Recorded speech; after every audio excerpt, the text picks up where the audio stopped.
What is up, boys and girls, ladies and gentlemen, day traders, cloud swing traders? Hope you guys are doing absolutely fantastic. Hope you guys are feeling good. Hope you guys are feeling better than the SPY, the Qs, McDonald's. Hopefully, you guys didn't eat McDonald's. It's crazy. It's crazy. Yesterday was like not that much news until the bell rang, and then we just flew off the handles with news everywhere. But there's no bigger story than Albert being in the house. Good morning to you. Good morning to Andy, Bill, Cheryl, Liz. Good morning. We got Corey D.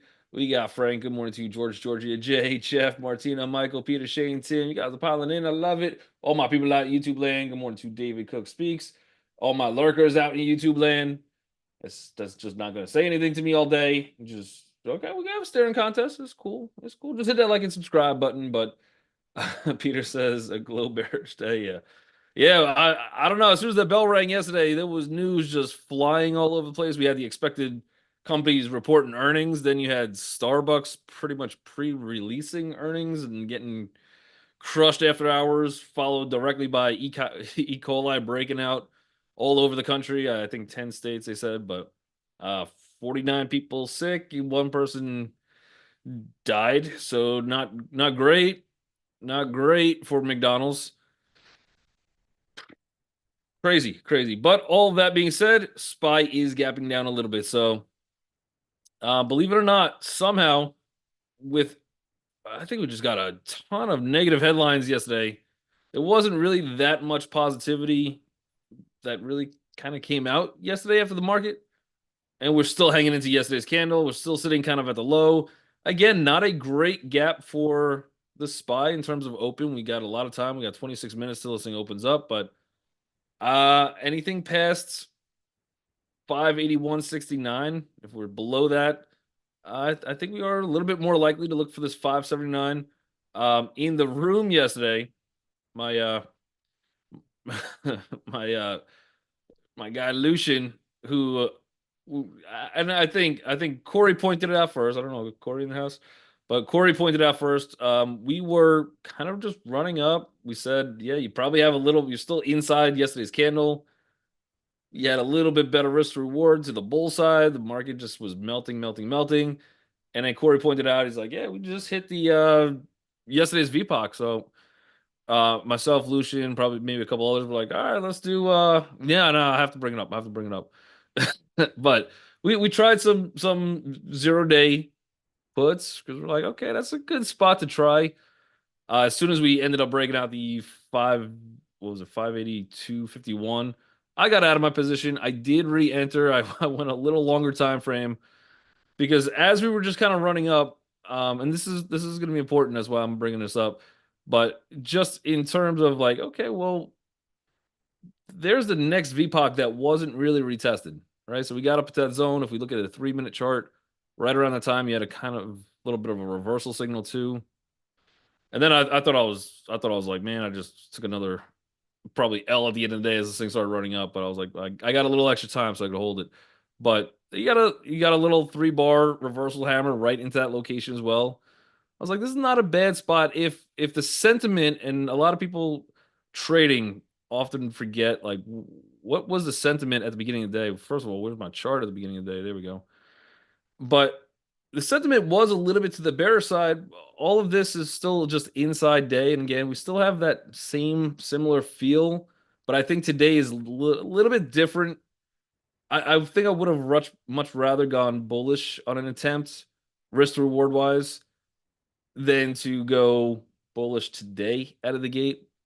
Even though we're still in the lower end of the candle, this one's still a retest gap. So there's still some shorts in here. Here you might have had some bull stepping in, and then we did just hit that last VPOC. Now we're gapping below everything. And I think the sentiment really from yesterday is still kind of carrying over to today. We're still high. We're still up there in the markets. We just hit all-time highs 4 days ago, 4 trading days ago. So I think the longer term, you're still bullish, but we haven't really had any pullbacks. We're not opening in a great location today. I'd probably be leaning to the bear side where we could find it. That being said, unless we start opening a little bit lower, so somewhere past 581.05, and then your next stop down is probably the low of the day, 580.44. We might see a little bit of just back and forth. Maybe not a open and flush after we've gone down pretty much since the closing bell yesterday. And then we're probably going to need something positive to lift us up. And we got Tesla earnings tonight. Maybe that happens, but we'll see if this one breaks down today. My next resistance on this one, 579.68. That might be the target for today. That would leave us in this little chop zone. That's the end of it. But I do think that this 579.68 is a spot that can break down. We've already retested it. So I think when we get down there, we're under all of those last 5-6 days of trading. I think we have the ability to break down, and then we're probably looking for this 576.88 longer term, slightly longer term, unless we get saved by earnings or some kind of crazy news comes out today during the market and that just lifts us up. We get another Nvidia upgrade that just saves the market again. Who knows? But I've been leaning a little bit bearish. I think we probably are in a little chop zone right out of the gate. Maybe a little retest into yesterday's VPOC, and then we'll see if we could hang in there. But otherwise, I'd be leaning still a little bit more to the bear side. We got the Qs. Same thing. So now any bulls that were in there, and this one is actually probably trapping a little bit more people than the SPY. So we had a bearish gap and go still inside day. He came in almost a bullish engulfing candle on the previous day on that Monday candle. You actually had a decent close on this one where your VPOC is higher than the last 2 days. But what did we actually do? We just got up into retesting that last VPOC. We almost hit that to the penny. Maybe we fell a couple pennies short on this one. But very, very close right into the retest. Makes sense for people after this candle comes in. Again, you just hold bullish until you figure out, okay, maybe I shouldn't be holding bullish anymore. So if you're holding bullish, bullish, bullish, you bought the dip, they're looking great. You have zero targets. Well, you got a couple targets on Q's higher, but trying to really get that breakout. Then this candle kind of tells you, all right, you're wrong. People on this day, this Monday the 14th, if you were holding any of this, now you're looking more for a chance to just say, okay, you know what? I've made my money. I'm going to try to get out. So as we kind of come into that retest, that's where we probably get whoever is profitable that did not sell. Now they get the opportunity to get out again. They don't have to worry about that selling or anybody going, well, that was a pretty bearish engulfing candle that we had. Maybe this is the time to short and get that sell pressure. So yeah, not a great open today. We're probably trapping some of those bulls that might have hopped in yesterday. Just saying, okay, that was one day inside. Now bullish engulfing. We're breaking out the highs of yesterday. Let's get in.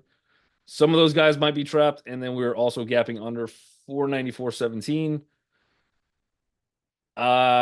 We have a little bit of support right at open. So again, maybe a little chop, but 493.52. If that one starts to break, I have some levels down here, 492.13. I don't think that's a huge one. I got 491.88. That's a little bit bigger of a support. We've already messed with that one. We've already broken through that one. I think the next stop down probably takes us to about this 490.98. That's going to be a huge level if we start breaking down. You will have some support from the 20 EMAs, maybe some other moving averages coming in. Otherwise, for today, if we get a little overextended, probably looking for like a 489.59 if we continue this downside and we can actually break through some of the current candles. Because again, still, I mean, 1, 2, 3, all inside day on that one. So I would be leaning a little bit more bearish to me for me, but I think a little chop out of the gate before we kind of get that next level down. We'll see how that one wants to play out, but that's what I'm thinking on that one. Let me know if you guys got tickers. I see a couple in the chat already. Roblox. I see Mo Reyes saying Uber. Uber I was looking at actually possibly for a day trade too. But Roblox. Roblox getting a little bit of a gap up. This is a retest gap. You've had 2 days of buying. Great play off of that 200 EMA. I like the fact that I got my volume zone somewhere, bigger, longer term volume zone somewhere around $4.74. Pretty nice gap above a lot of different VPOCs. I would look out for resistance somewhere right around 42.39. Before we even get to that, you got the 50 EMA that's we're opening right into. I think this is a pullback at open. First spot to consider on Roblox would take me into like this 41.81 zone. Maybe we get through it. That's going to be a tougher trade, but you might have the ability to get down to like 41, 48 or full on retest of 41. 27. So I think this one probably pulls back out of the gate. Ultimately, not a bad gap. I think it just struggles a little bit before it gets going. So I would like to see this one kind of come back into the chop zone. McDonald's? No, they're good. They're fine. Starbucks. Yeah, so this is the one. I know everybody wants to talk McDonald's. I think this one's actually a little bit more in trouble than McDonald's is. And we'll get to McDonald's. Actually, we'll go to McDonald's next. But they pre-released earnings, which is whatever.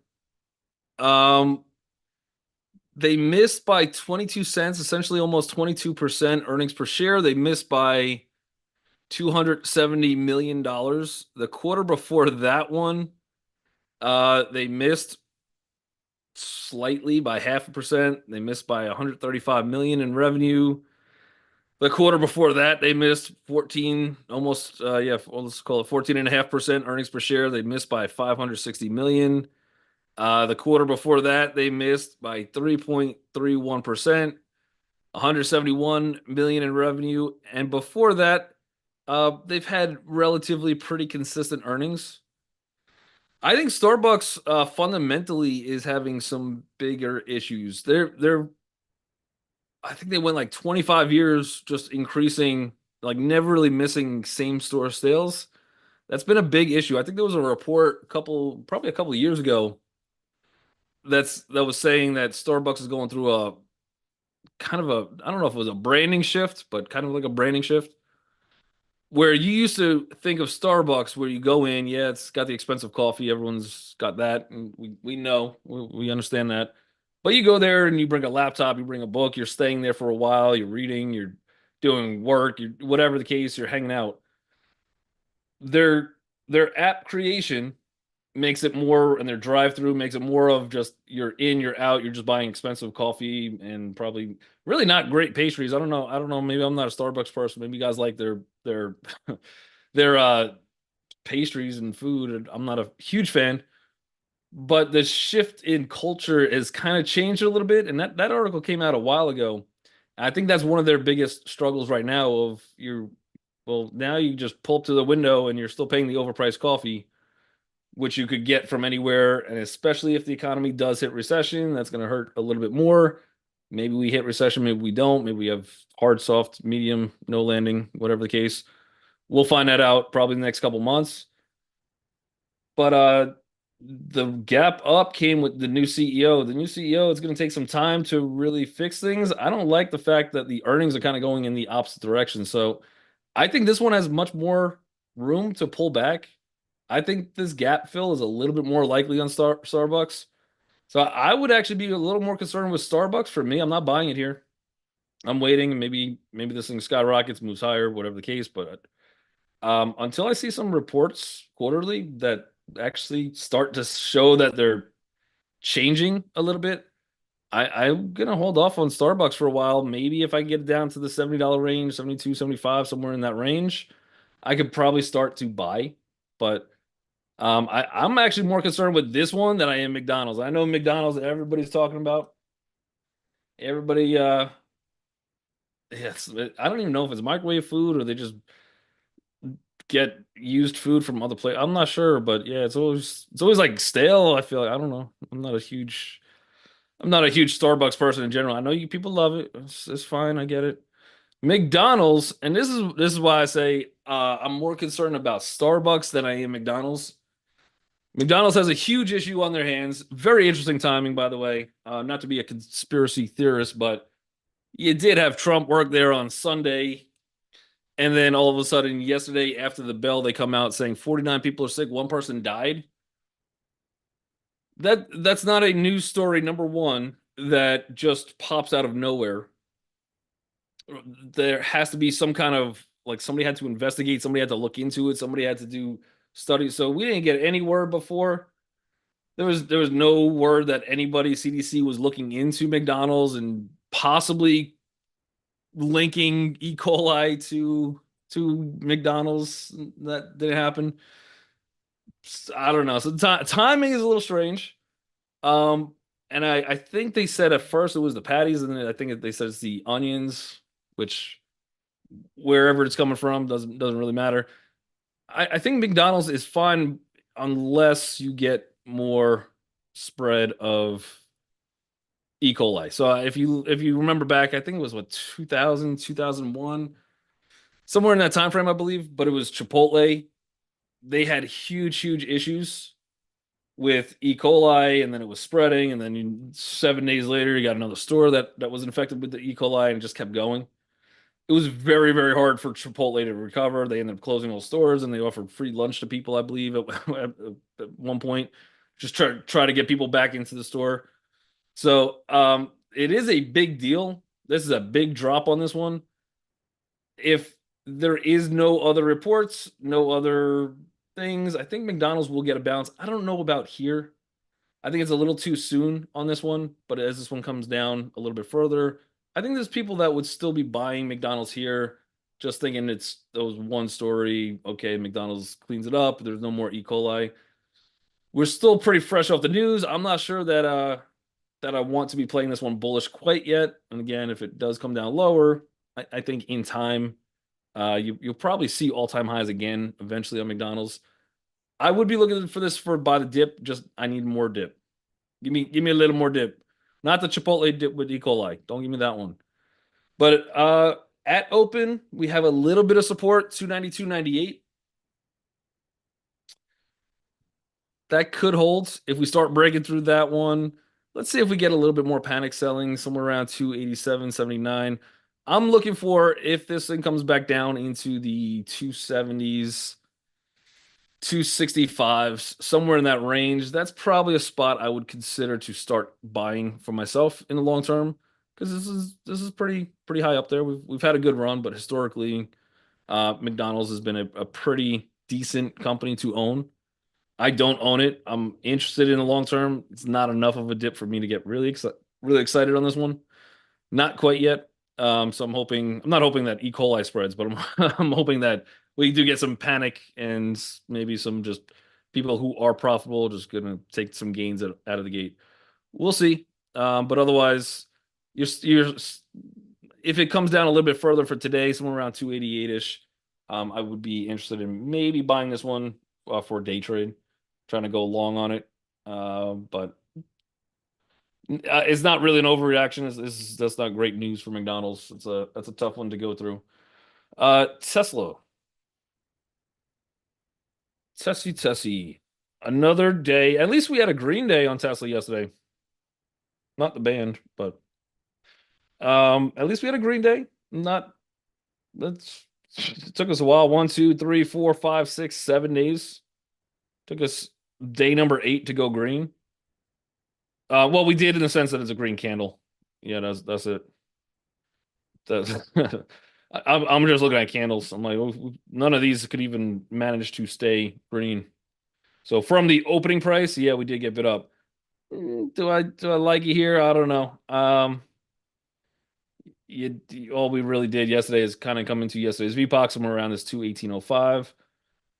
We're gapping going to the bear side today. Look for some kind of, again, even yesterday's VPOC was lower. I think this one, we have earnings tonight, so be careful, but I think this one ends up dropping down to this 216.44. We have to see what happens from that point. If we do break that, you got a little bit more room to the downside, and that will probably take us into this 214.89 zone. So I'd be willing to take a shot on this one. It might act a little strange. I'm hoping this one could actually run out of the gate. I'm not going to go bullish on it here, but if I could, if we get a little bit higher, especially, I'd be okay trying to short this one. But for right now, it looks a little bit short. Still inside day, still in this chop fest. Essentially, this high wave candle from October 11th. But earnings are tonight, so just be aware of that and make sure you plan accordingly, whether you plan on holding it through or not. SMCI. I'm still looking to sell some puts on Tesla. I haven't done that yet. I'm considering. I'm on the fence. I'm like I could do it here on Tesla pretty much today, some point prior to the earnings, get some good premium, or if it does drop on earnings, the better bet would be you could come in probably a lower strike price after earnings tomorrow, so we'll see.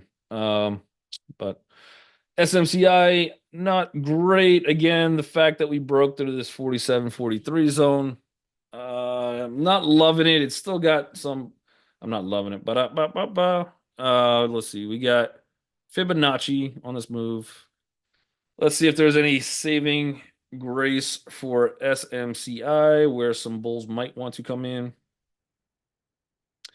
All right, so I got the 50 EMA or 50 retracement somewhere around $44. And then you got your 618 sitting somewhere around 42, 48 with decent support. If we break through the 50, the 618 is interesting, but I'd look for maybe a quick flash into 41.66. That being said, at open, you do have one support. We did get through it yesterday, 45.03. I don't know if that one wants to hold, especially if the market does continue to just kind of sell off. And then look for that. I think targets the downside for day trade. I would look for that $44. See if we get some kind of a bounce there for a longer term move. So if you got some swing traders coming in there, you got some day traders potentially, you got some good VPOCs in that zone as well. I'd be looking for possibly trying to play this one around $44 for a bounce. But if it breaks through, I think you got that 618 or slightly lower on that move. Wave count wise, I don't know. It's kind of all over the place. You got this double bottom holding it up for now, but we got to get for a longer term. I'm in the swing with Jeremy, but we got to get back above that 47. We'll call it 47.60. INTC. Kevin says maybe a put sale opportunity. Yeah, on Tesla, there is one. I, I I'm a little nervous on the earnings because everything else is coming out just getting clobbered. Even with good earnings, they're getting clobbered. I don't know that Tesla has great earnings. I'm not positive on that. Uh,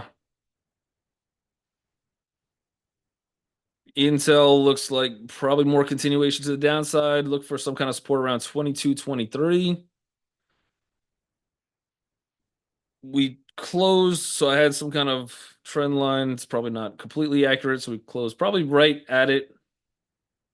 That little trend line, there was some buying coming in. I think this one probably gets bid up out of the gate, but watch for like 22.36. That's a better spot to go short. You have one little support on this one that's going to hold us at 22.23. Anything past that, you got a good move down to probably about 21.46. And right now, at least, it looks like that is the path. I think a little bit more weakness in Intel.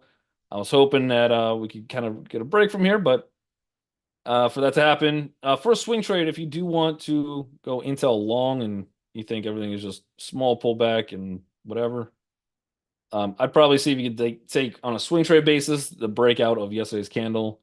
Um, if you do want to go bullish, but I would need that candle to break. Otherwise, good high wave candle. This could very well be the retest, and we push bullish from here. So right now, I would just kind of chill on this one, not get too bullish or bearish quite yet. And then keep in mind we're still opening above or right at that high wave candle VPOC, which is 22.31. So I could see some bulls coming in here out of the gate. But for today's close, I'd want to see us get back into like this probably be 22.64 zone on Intel. Enphase. Yeah, terrific terrific earnings on Enphase. It's almost like they closed down for 3 months. They didn't even come close. They missed earnings per share by 16%, and then they missed the revenue side of things by 3%, so $11 million to the downside. That being said,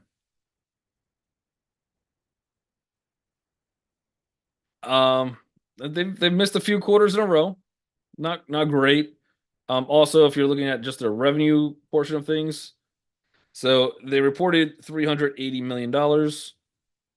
Last quarter, they reported 303. The quarter before that, 263, and then 302. So we're a little chopped. The last 3 quarters, we've at least improved in the revenue portion of things. But then if you go back to some of these green numbers, like 551, 711, they had a lot of higher earnings than where we're at now. So I think financially speaking, they have to do something a little bit different. They're not, they'd have to kind of give me some better numbers. But there was a time over here, and I forget the exact number. I was trying to scroll back through my notes. I couldn't find it, but it was like 71.86, I think was the number. 72.86. I had the order set up to buy this for the long term at that number. This candle, after hours, was either after hours or pre-market. This candle, it got down into my price, right through my price, came back up. I just didn't have extended hours on, and by the time this opened, it just never came back to fill me. So I'm in my zone, even though these numbers are horrible. They're gross. But I'm watching it. I think we still have to come down for me, probably about another what $5 ish, four or $5, and then I would be interested in the long term.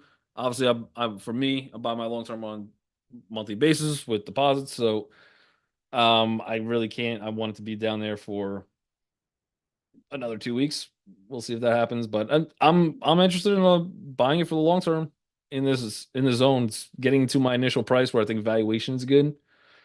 The entire sector is a complete mess. Again, if Trump, who is leading in the polls for right now, if he's president, that's going to be a little tougher as well for end phase.